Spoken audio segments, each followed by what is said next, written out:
America की बड़ी कार्रवाई, पुतिन और रूसी विदेश मंत्री पर लगाए प्रतिबंध। अमेरिका के वित्त विभाग ने रूस के राष्ट्रपति पुतिन और विदेश मंत्री सर्गेई लावरोव पर प्रतिबंध लगाए हैं। वहीं यूरोपीय संघ ने कहा कि वह पुतिन की संपत्ति को भी जब्त करेंगे। यूक्रेन में मौजूद भारतीयों के लिए एडवाइजरी, सीमा चौकियों की तरफ ना बढ़े। यूक्रेन में फंसे भारतीय नागरिकों को लेकर भारतीय दूतावास ने कहा कि उन भारतीयों को निकालने में मुश्किल हो रही है जो बिना खबर दिए सीमा जांच चौकियों पर पहुंच गए हैं। रूसी दूतावास पहुंचे पोप फ्रांसिस यूक्रेन में जारी युद्ध को लेकर जताई चिंता। ईसाइयों के सर्वोच्च धर्मगुरु पोप फ्रांसिस रोम स्थित रूसी दूतावास गए। वहां उन्होंने रूसी एम्बेसडर से मुलाकात की। पोप रूस के आक्रमण से नाराज बताए जा रहे हैं। रूस के पास मौजूद बमों में से सबसे बड़ा सरदार है ये बम।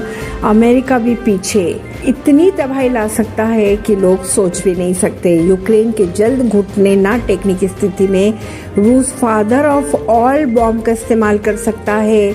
7,000 टन वजन का यह बॉम्ब बड़े पैमाने पर तबाही ला सकता है। आइए जानते हैं इस बॉम्ब के बारे में। रूस का हमला करने के बाद यूक्रेन भी डटकर सामना कर रहा है रूस का। हालांकि रूस की सेना यूक्रेन पर भारी पड़ रही है, वहीं लगातार सीमा से देश के अंदर की तरफ बढ़े जा रही है, लेकिन यूक्रेन भी झुकने को तैयार नहीं है। ऐसी आशंका जताई जा रही है कि रूस दुनिया के सबसे शक्तिशाली बम का इस्तेमाल कर सकता है यूक्रेन की जंग में, जिसे फादर ऑफ ऑल बॉम्ब कहा जाता है। इस बॉम्ब की खासियत ये है कि 30 मीटर के क्षेत्र को जलाकर राख कर सकता है।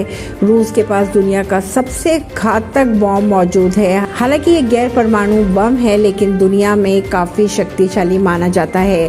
इसे aviation thermobaric of increased power भी कहा जाता है। इसे रूस ने 2007 में बनाया था। इसे एक बार में लगभग 44 टन TNT की ऊर्जा निकलती है और 300 मीटर के क्षेत्र का इलाका जलाकर खाक कर सकता है। इस बम का वजन करीब 7,000 टन है। इसे जेट से गिराया जाता है और हवा के बीच में ही विस्फोट करने की क्षमता रखता है यह बम। इसका इस्तेमाल सीरिया के खिलाफ किया गया था। जानकारों के अनुसार इसका इस्तेमाल सीरिया में भी किया गया था। ऐसे में यूक्रेन के युद्ध में घुटने न टेकने की स्थिति में रूस यूक्रेन के खिलाफ इस बम का इस्तेमाल कर सकता है। एक मनोवैज्ञानिक हथियार है।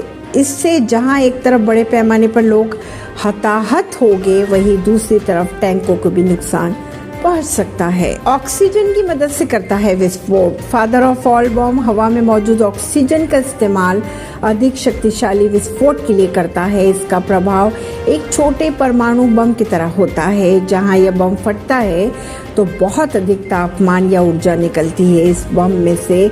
ऐसे में यह पारंपरिक बमों की तुलना में कई लाख गुना ज्यादा तबाही मचा सकता है। मीडिया रिपोर्ट्स के अनुसार रूसी सेना ने परमाणु बम गिराने वाली तोप को तैनात कर रखा है। परमाणु बम दागने में सक्षम तोप 2S7 पियोन को यूक्रेन के दूसरे सबसे बड़े शहर खार्किव के पास स्थित सीमा पर तैनात कर दिया है।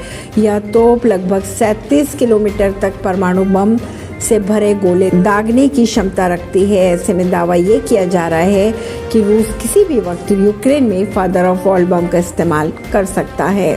अगर आपको हमारी खबरें पसंद आ रही हैं तो हमारे चैनल को लाइक, शेयर और सब्सक्राइब करना ना भूलें।